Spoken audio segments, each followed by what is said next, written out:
want to play with that. Okay. Let's see. Oh, perfect. Yeah, because that's the one I figure most of y'all have this little dude anyway.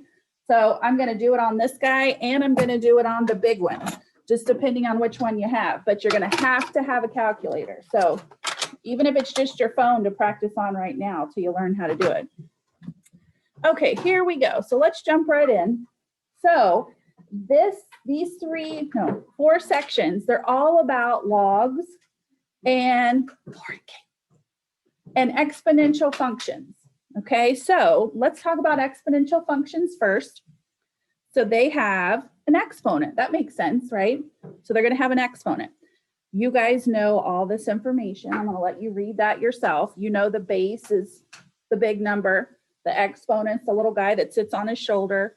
The coefficient would be anything out in front of that. Okay, so what's the difference in an exponent and an exponential function? Well, a plain old exponent in something would be like this, okay? That would just be considered a term with an exponent because the variable, the letter, is your base and your exponent is a number, okay? An exponential function is going to be the opposite. It's going to be like this, where your base is a number and your exponent is a letter. That's extremely important. The variable is now your exponent. That's a lot harder to deal with. Think about that, because most of the time you're solving for x. Well, that's easy to find here. You would just take the square root. How are you going to find it there? You're going to have to get that little exponent down onto the other level. And so that's when we're going to get into logs and things in just a minute.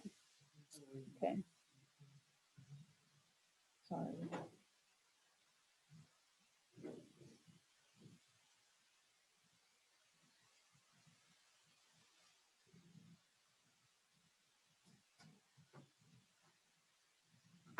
Okay.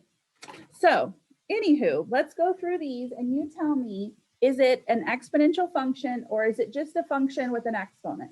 Okay. So what do we think about this first one here? This 3 to the x plus 1. Exponential function, yes or no? Yeah, because this x is the exponent. Okay, what do we think about the next one, x to the third? No, not an exponential function. Okay, let's see, the third one then, right here? No, he's just a good old quadratic. And then what about this last one? Good. Okay.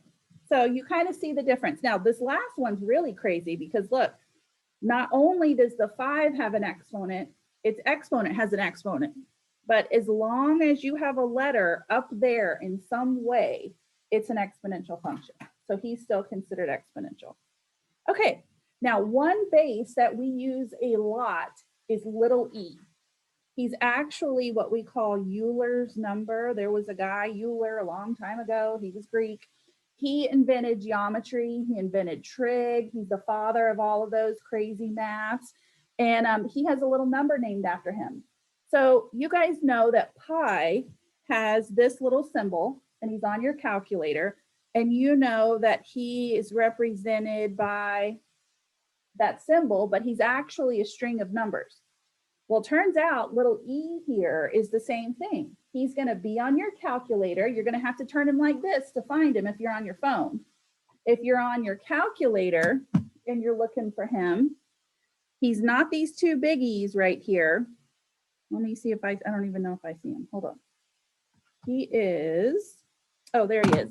He's right here in yellow, right above the ln, and he's little e to the x. Everybody see him on their calculator? Okay. If you have the big guy, he again should be on that ln number down here. He's in blue on this guy. He's e to the x. Okay. So make sure you can find little e. He represents 2.718 on forever. Okay. So it's all kinds of different numbers. So we want to be able to use him. So he's called the natural exponential function. So let's practice getting some of these exponents to work in your calculator, okay? So first of all, before we get too wacky, let's just try a normal one. Let's try like 2 to the third, because we know that should be 8, right? Let's just make sure we can do this in your calculator. So if I'm using this little guy, all right, what I want is this button here. Everybody see that? The Y to the X. That's the button I want. So I'm going to hit the base first. I'm going to do 2. Then I'm going to hit Y to the X. And then I'm going to hit 3. And then I'm going to hit enter. And that's how I get my 8. Now, every once in a while, somebody will have a calculator that works in the opposite way. So make sure you can get 8. If you can't, let me know. It's not you, it's your calculator. Okay. If you have the big guy here, okay, you have a couple of choices. You can do 2, and I'm going to use this little caret here, actually, instead of Y to the X. I'm going to use him, and it puts it up there as an exponent, 3. And there's my 8, okay? So sometimes you have this little caret, and sometimes you have Y to the X, but you want to make sure that either way you can get it. Does everybody get 8 on their calculator or their phone? However they do it? Okay. All right, let's try some harder ones then. Let's try 3 to the square root of 2. Okay. So if we're using the little guy, we're going to do 3. We're going to use Y to the X. And then we're going to use 2 square root equals, and you should get 4.7288. I'm just rounding. Okay. Didn't get that. Okay, let's go through it again. We're going to do 3. We're going to do Y to the X. We're going to do 2. We're going to do square root. And then we're going to hit enter. Got it now? Okay, good. That's kind of hard when you have to put a square root in it also, right? It kind of gets tricky. Is everybody okay getting that? Oh, okay. That's it. Okay, good. All right, let's try this next one. He's got a negative exponent. Let's just make sure we can do that together. Okay, everybody ready? Okay, we're going to do 8. We're going to do Y to the X.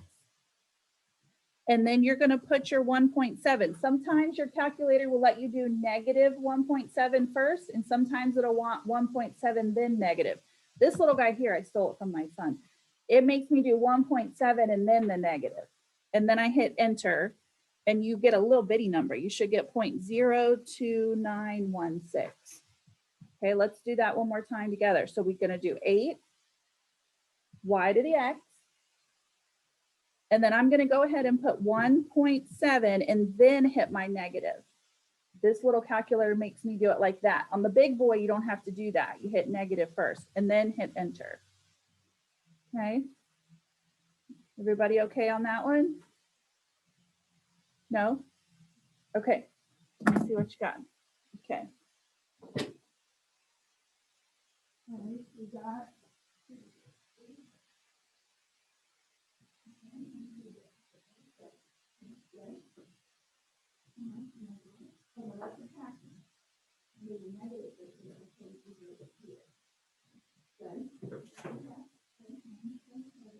there you go. Okay. Yeah, I didn't even think about that. Yeah. Okay.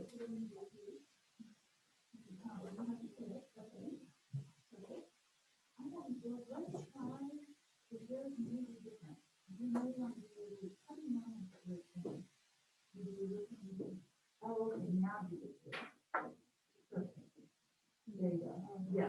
Okay. So yeah, some of these, it's why it's a good idea to play with your calculator. Some of them are requiring that you put your, like on this one, you put your square root in before your 2. So just be careful. Does anybody else need any help doing that? I know every single one of them is different. It's crazy.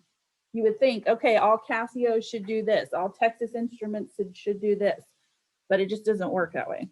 All right, now let's play with Euler's number. See if you can find your little E there. All right, here's the thing about the E. On your calculator, it should already say E to the X. So you won't need the y to the x button. You won't need the caret button. So if I'm going to put in second ln, hold on. Well, that was weird. Maybe I don't do it that way on here. Hold on. Oh, this calculator is so weird. Okay, my bad. I'm trying to do it like I do the big boy. Okay, so on this little one, let me show you what you do first. On this little one, you put the exponent in first. That's a little crazy. Okay, so I'm going to put in 1.9, and then I'm going to hit second ln, and it gives me 6.686. That's super weird. Okay. All right. On my big calculator, though, let's see. I would just do e to the x, and then I would put in 1.9. I want e to the x. So it's wherever e to the x is. So second, whatever that button is. Usually it's ln, but you have to hit second first. Did everybody get that okay? Let me look at it on my phone, because I didn't know it did that. Okay, here we go. Let's try it on my phone. Okay, so let's see. All right, on your phone, it's going to be even more different. So I'm going to hit e to the x. Nope, hold on. Nope, I'm not. Just kidding. Okay, I'm also going to hit 1.9. And then I'm going to hit e to the x on your phone, and you should get 6.68. Oh, so good gracious, every one of them is a little bit different. Okay, but make sure whatever you're going to use for the test, make sure you can get that, because you're going to have my math lab problems like this where they have you practice. All right, let's try one more. Let's try an e with a negative exponent. So remember, if you're going to do the negative exponent, you're going to have to do the exponent first with e most of the time. So let's see, I want 0.06, and I'm going to make them negative. Don't hit subtraction, make them negative. And then I'm going to hit the e, and I came up with 0.9418. Okay, make sure you get that. Is that good? Sure. Okay, so I'm going to do 0.06. I'm going to make them negative, just like that. Okay, then I'm going to hit e to the x. Okay, sound good? Think you guys can remember that? Make little notes if you need to, because by the time you get home, who knows, you'll remember that. Okay, so that kind of helps us be able to put everything in our calculator, because it's going to come a point you're going to need to be able to use your calculator for all that good stuff. All right, well, what if we just want to talk about exponential functions in general? Okay, so like, for example, let's just say we want to talk about, I don't know, 2 to the x. I'm just kind of making that up. What does his graph look like? Well, if your base is greater than 1, so like this one is, what it looks like is this. Okay, you have a nice curve. You have always, you're going to have a y-intercept here at 1. Okay, that goes up just like that.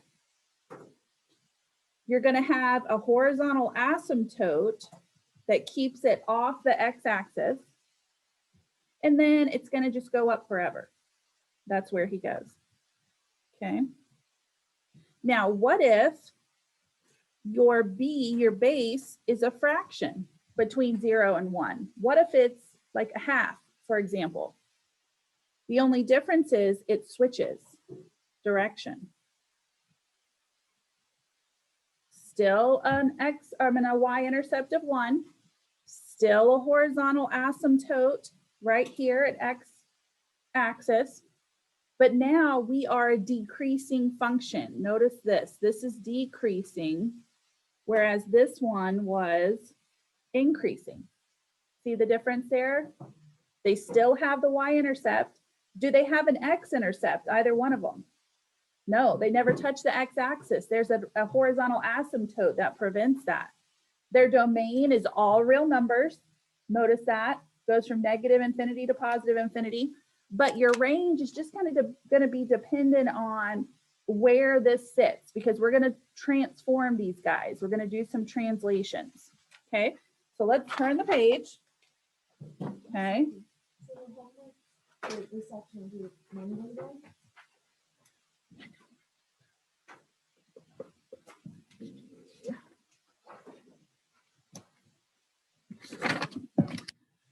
No, they are due.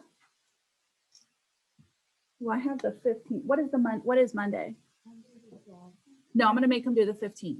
Good question. Okay, so the homeworks are still going to be due the 15th, though. That's not going to change. You don't have to get them all done by Monday. That's too much. Okay. Good question. Yes.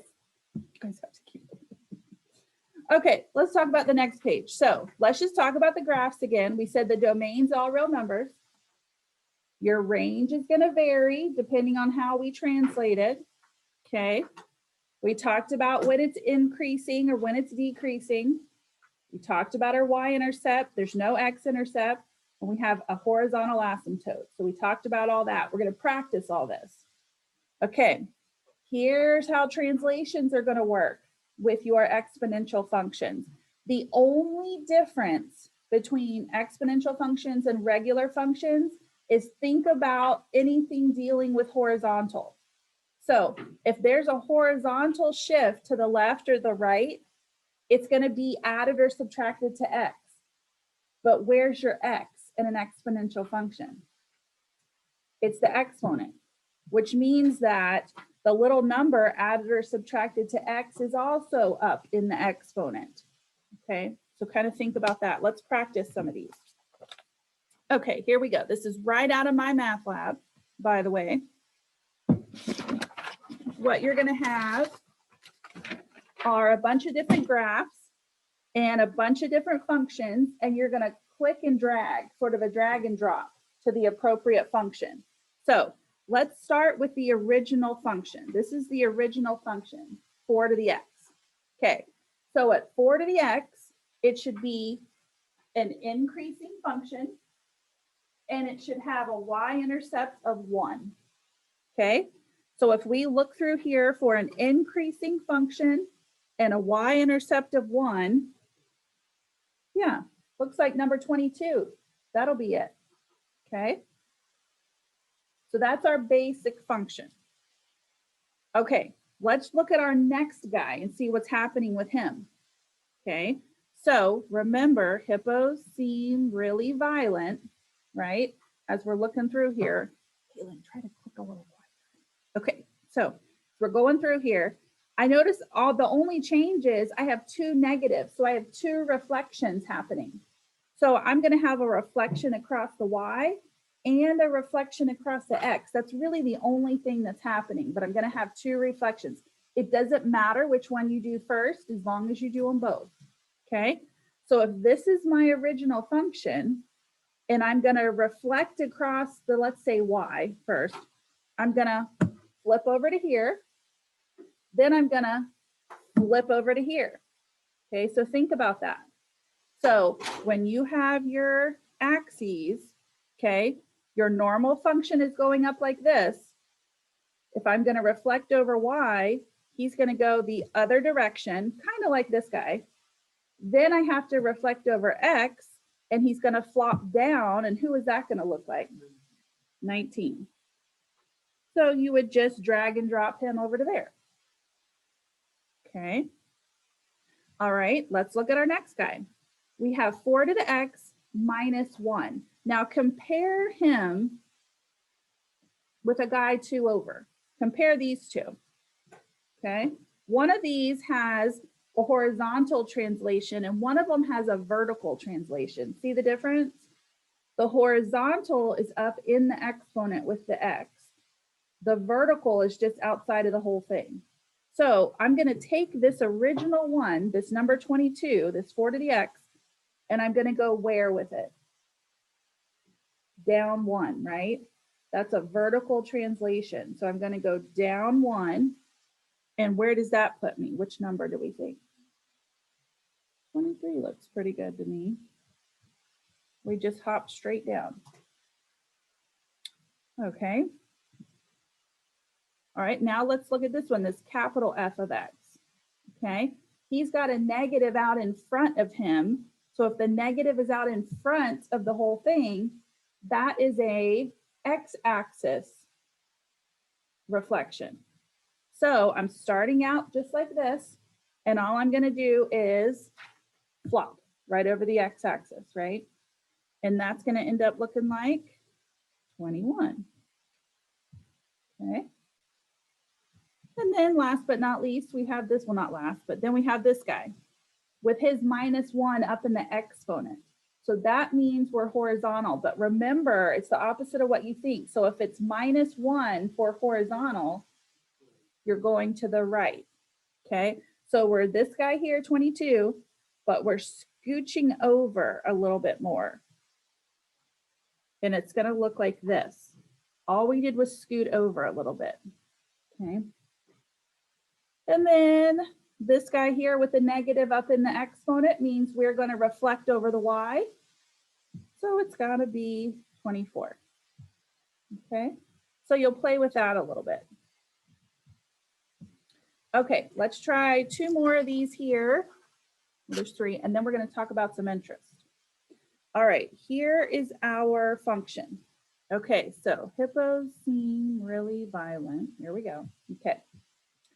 All right, and then I'm also going to go ahead, let's see where we would normally start would just be, because that's a base of 2, we're increasing. We'd normally start right here with a y-intercept of 1. This would be our start. Okay, now I left you 2 graphs in case you want to graph like 1 step at a time. But if you're happy just throwing it on there with everything done, that's all you need. All you need is the final picture. But I left you a couple graphs to do each little piece of it. So that's why there's 2. Okay, so we're starting here. All right, first thing, is there any horizontal movement? Yeah, because it's up here by x. It's +3. So where is it going? To the left 3. Okay, so it's supposed to be here, just like this, but we're going to go to the left 3. And so it's going to actually kind of look like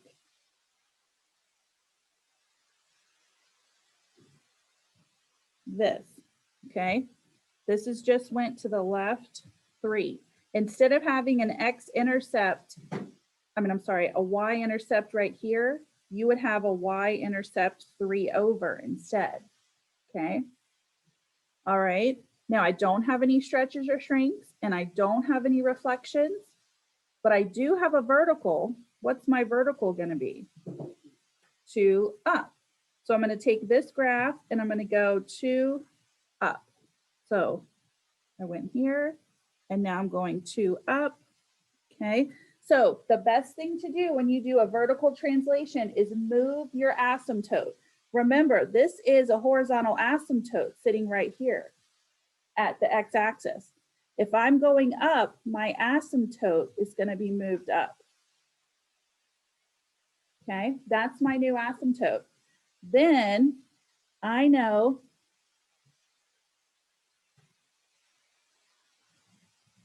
I'm curved about there, and that's where I'm sitting.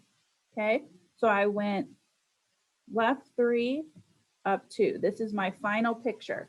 If that's the only picture you want to draw, that's fine. You don't have to do all these little steps. I was just kind of trying to help you out there a little bit. All right, now we have our picture. We want to identify asymptotes, domain, and range. We need all 3. Okay, so remember, an asymptote is just y equals whatever that line is.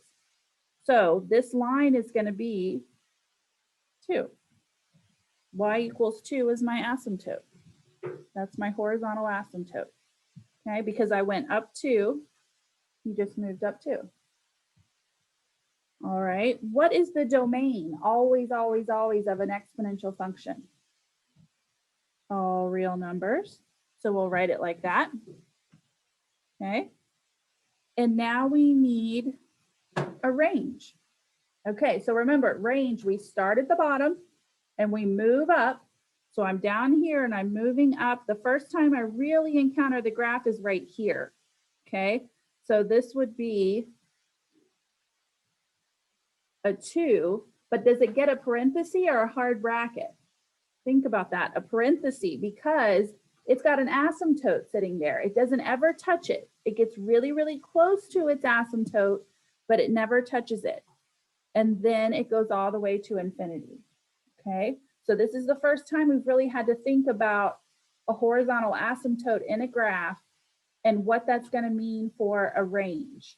So with an exponential function, you should never have a hard bracket in anything. Never a hard bracket. It should always be parentheses. Okay, let's try this guy down here then. All right. So again, normally this would kind of be our starting point right here with a y-intercept of 1. Okay, we're going to do hippos seem really violent. Do I have any horizontal movement? Yeah, I have a -1. So what does that mean? Is it going to go left or right? It's going to go to the right one. Okay, so normally I would have a y-intercept right here, but instead I'm going to the right one.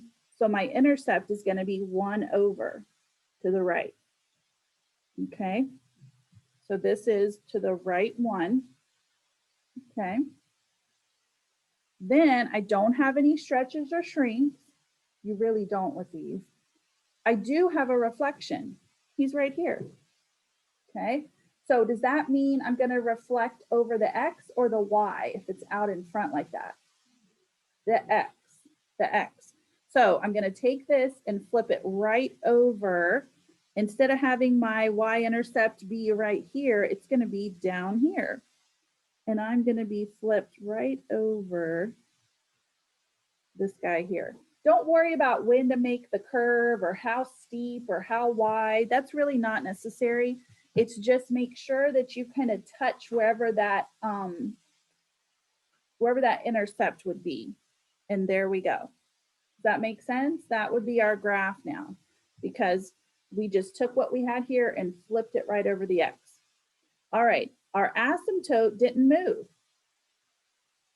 The asymptote only moves if you have a vertical movement, and we don't have a vertical movement. So what is our y asymptote or horizontal asymptote going to be? Careful. It's just going to be 0. Unless there's movement up or down, it's going to be 0. Okay? It'll stay at 0.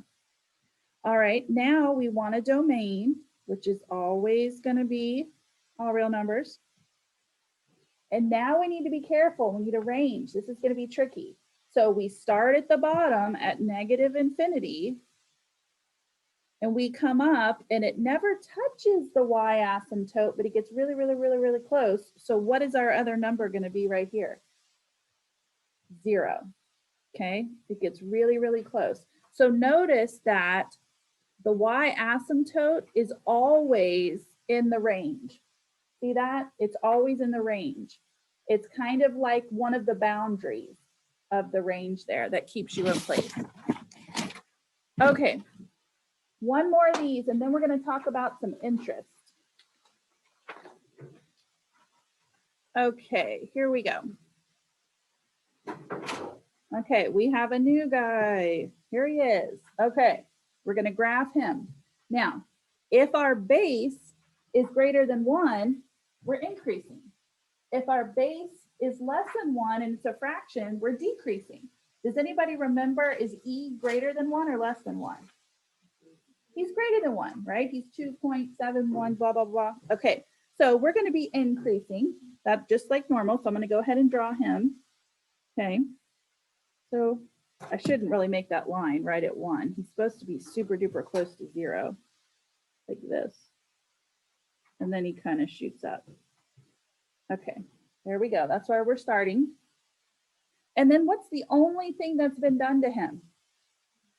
-3, which means it's on the whole thing. So we're going to go down 3, right? Okay, so normally we would be sitting on an asymptote that's here at the x-axis, but our asymptote also moves when we have vertical movement. So our asymptote is going to be moving down here.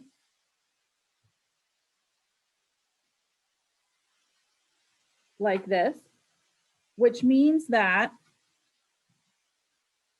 our y-intercept is going to move from 1, 2, 3 down here like this. And then here's our function, just like that. Okay, so I moved my asymptote down 3. I moved my y-intercept down 3. Other than that, the curve is the same. Okay, so my horizontal asymptote is now going to be -3. My domain is always all real numbers. And my range now, okay, start at the bottom, I'm moving up. Okay, remember your asymptote's always in your range. So in this case, -3 is going to kind of be where we start, but we don't ever touch it. It's always a parenthesis, never a hard bracket. And then it's going to go all the way to infinity. Okay, is that okay with everybody? Okay. All right, so now let's talk about interest, compound interest. Okay, here you're going to need your calculators again. Sound familiar? You should have learned this at some point. Okay, so let's talk about interest. So you guys, I don't know how savvy you are with banking and money and things like that. So let me just kind of give you a little crash course here. Anytime you want to buy something and you don't have the money for it, right? And you borrow money, whether it's on a credit card, whether it's for a house, like a mortgage, whether it's for your car, anytime you borrow money, you are charged interest. It's kind of like, okay, well, I'm letting you have this money, but I'm going to also want that back and a little bit more. And however much money that's extra that they want back is interest. Okay. So when you go to get a car loan or a home loan or something like that, you want the lowest interest rate possible, because then you don't have to pay back as much over what you had borrowed to begin with. Okay, so if you go out and ask for a loan for $10,000, yeah, you're going to have to pay the $10,000 back, but you're going to also have to pay back maybe an extra 1,000 or 2, depending on what your interest rate is, right? That, whatever that is above the original amount, is your interest. Okay, well, we're not really talking about that part of interest. What we're going to talk about is the other side, the flip side of interest. So what if the bank borrows money from you, right? I don't know if you ever thought about it this way, but when you put money in the bank in a savings account, or a CD, a certificate of deposit, or any kind of account that you're putting money into, a money market account, any kind of little account that you're putting money in, the bank, in return for letting them hold your money, is going to pay you interest. Okay, so your money is making money when it's in the bank. So some of you may already know that, especially if you show cows or hogs or whatever at the show. When you get that money, your parents probably made you put it in the bank, save it for college, or if grandma left you some money or something, you may have money in the bank, and then the bank is paying you interest for that. So what we're going to talk about is compound interest. Simple interest is, if you put $1,000 in the bank, they're going to pay you interest one time on that $1,000 that you put in the bank. Compound interest means they're going to pay you interest on the $1,000. That'll be added to your 1,000, so it's more now. Then they're going to pay you interest on that bigger amount. Then the next time they pay you interest, it'll be on that bigger amount. So they're paying you interest on your interest. That's compound interest. That may be a little bit above your heads right now. I'm not really sure, but just know when people say it takes money to make money, this is what they're talking about. The more money you put in, the more money you're going to get out. That's compound interest. Okay, so let's talk about the formulas. You have 2 formulas for compound interest, and here they are. Everybody see those? Make sure you can do this. This is not the time to be on the phone. This is the time to make sure you can put this beast in your calculator, because it stinks, especially the little calculator. Okay, so here we go. You are going to be given these formulas. You do not have to memorize them, but you have to know what to do with them. Do you know where to put your numbers? Okay, so let's think about this. A is going to be accumulated interest. That's going to be what you're solving for in the end. All right. T, that's your time in years. So if you put in a certain amount of money for 3 years, 3 is going to be your T. All right, we already talked about A. P is not the percent. They're going to give you a percent. It is not P. P is the principal amount, the starting point. It's whatever you put in to begin with. R is going to be your percent because it's the rate, the interest rate that the bank is paying you. But hopefully you remember from science class, you can't ever use a percent. You have to use a decimal. So how do you change a percent to a decimal? You divide it by 100. You're going to move your little decimal point 2 places or divide it by 100. Okay, and then N is the number of times it's compounded. So if they tell you that your interest is compounded annually, what does that mean? How many times is annually per year? 1. Okay. What if they tell you it's compounded semi-annually? For my shoppers out there with the semi-annual sale, that's twice. Okay, 2 times semi-annually. And then you quarterly, you know is 4, monthly, you know is 12. You can figure that out. Okay, so how are you going to know which one of these guys to use? If you do not see the word continuous, you use this guy. If you do see the word continuous, you use the little guy that looks like the word PERT. Notice that PERT does not have an N in it. Instead, it has an E. That E is the E on your calculator. That's Euler's number. Okay. All right, so let's jump right in. This is our last page of this section, but it's a lot of work. We're going to see if we can do all these different formulas and compare them. Okay. Little teeny tiny writing. Okay, so they're going to want us to use these formulas, and you want to round your answer to the nearest cent because this is money. So how many decimal places are in money? 2. You ought to have 2 decimal places.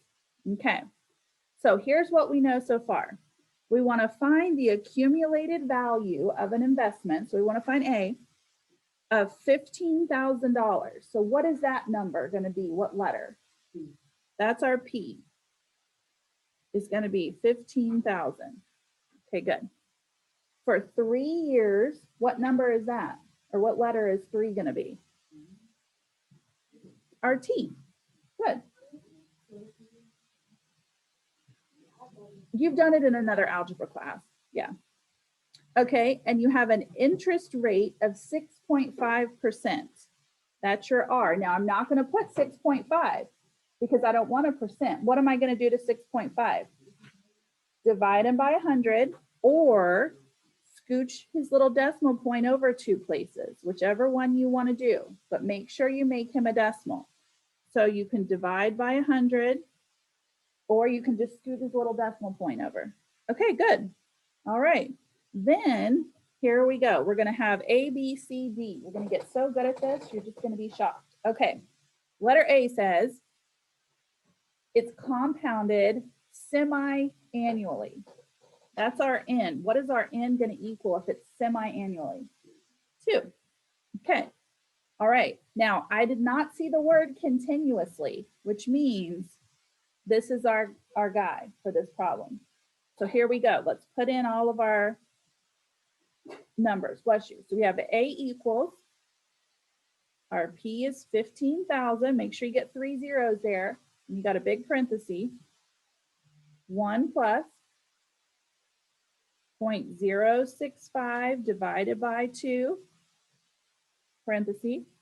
And then your exponent is going to be 2 times 3. Okay. Everybody think they got that? Okay. Now, if you have the big boy, all you have to do is put that right in here, exactly as you see it, and you are done. If you have the little guy, we have some finessing to do, because if you put that into this, your calculator is going to be like, you know, and never recover. So start inside first.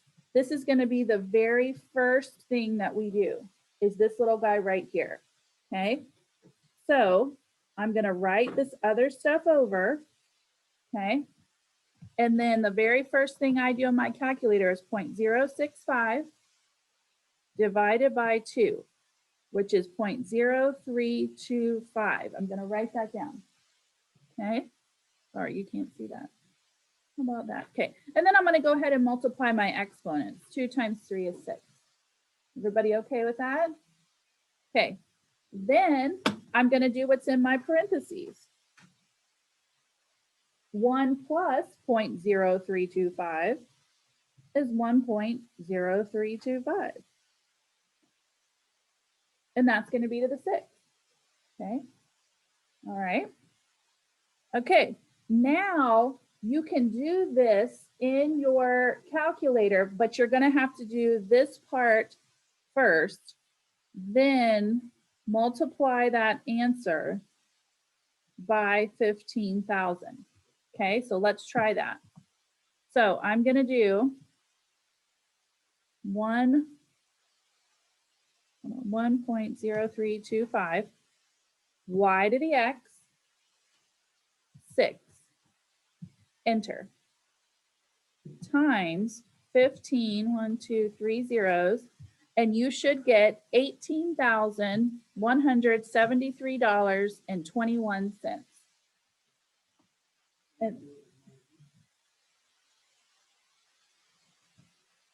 Okay, so here's what I did. I did 1.0325 y to the x,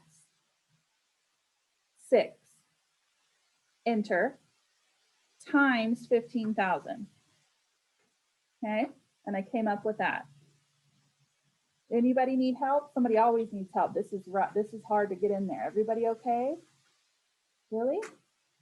You're so good. Okay, what does that mean? That means you gave the bank $15,000 3 years ago, and then you went and checked, and what's in there now? That's pretty nice, and you didn't have to do anything at all. That's compound interest. Look at that. You made $3,173.21. Pretty good. Okay, let's try the next one. Okay, what is B1? The only thing that's changing is it's compounded quarterly. So that's n that changed. What is this n going to be? 4.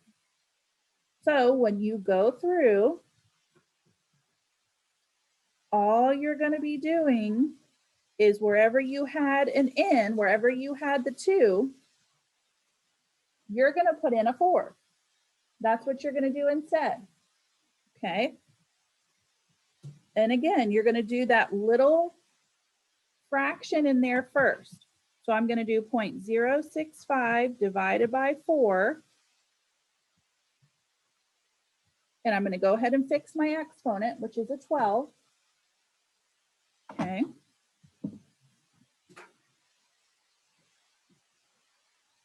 And then I'm going to add the 1. Okay. And then I'm going to do this part first. I'm going to do 1.01625 y to the x, 12, enter, times 15,000. And this time I got $18,201.11. So if we compare that to the other one, it looks to me like as our n gets bigger, the more times a year it's compounded, what happens to our money at the end? It goes up. Okay, now C, I'm just going to show you the final answer, but I want to do D together. So hold on a minute. Okay, so C says compounded monthly. So what is my n for C? 12, right? Because this is over a year. So how many times would that be in a year? 12 months in a year, so 12. All right, here we go. 1.0. All right, so now we're here, okay? All right. Let me go ahead and give you this info just so you can practice at home.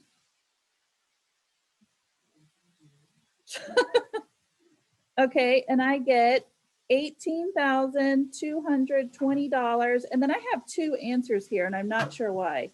I get 10, I have 10 cents, and then I also have 0.07 cents. So I don't know.